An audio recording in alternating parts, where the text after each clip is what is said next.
Hi there, my name is John Stevens, pastor of Zion Lutheran Church in Oregon City, Oregon, and we're part of the ELCA, and welcome to Dollar Store Children's Sermons, where we take a look at the lectionary text and we tie them to an item from the Dollar Tree.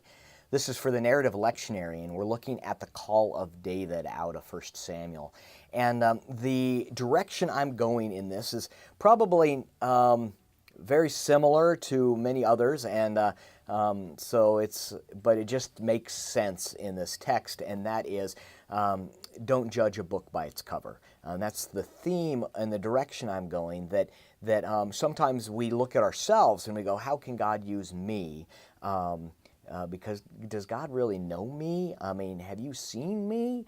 I don't know if God can use me. And this idea that looking at David, they thought that David was not the largest person, was not the best looking person. I mean, when they lined everybody up, he wasn't the one that stood out. Yet God called him, and this idea that God judges in the heart.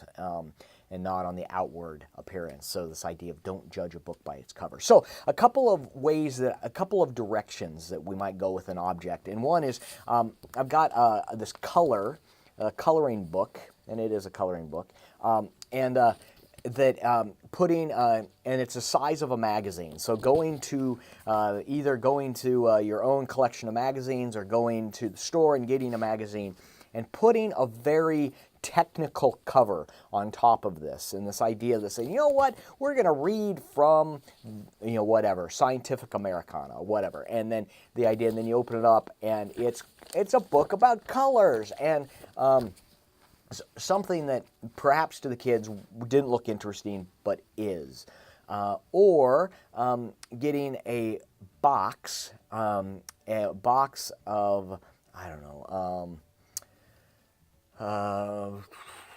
something that you don't like, and then but inside you put something that you do like. For example, what I'm going to be doing is there's a story about my older brother that when he was a kid, he was given a gift, and my mom and dad got him a football helmet.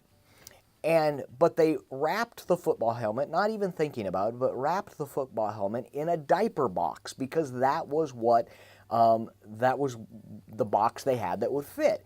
And so Bobby, we call him Bob, but Bobby at the time opens up the present and sees the diaper box and breaks down crying. And he says, I don't want diapers. And he automatically judged the package by the cover rather than what was inside. And how many times do we do that with others, and then especially with ourselves? But we trust that God calls us, and we trust that God sees our heart and loves us. So that's the direction I'm going, is that just that blanket, don't judge a book by its cover, and trust that God can see us and loves us and calls us, even though there are times that we don't feel like we are someone that God should call. But God knows what God is doing. So anyway, I hope that can be a springboard for your own thinking when it comes to your children's sermon. And as always, thanks for stopping by, and I hope you have a fantastic week.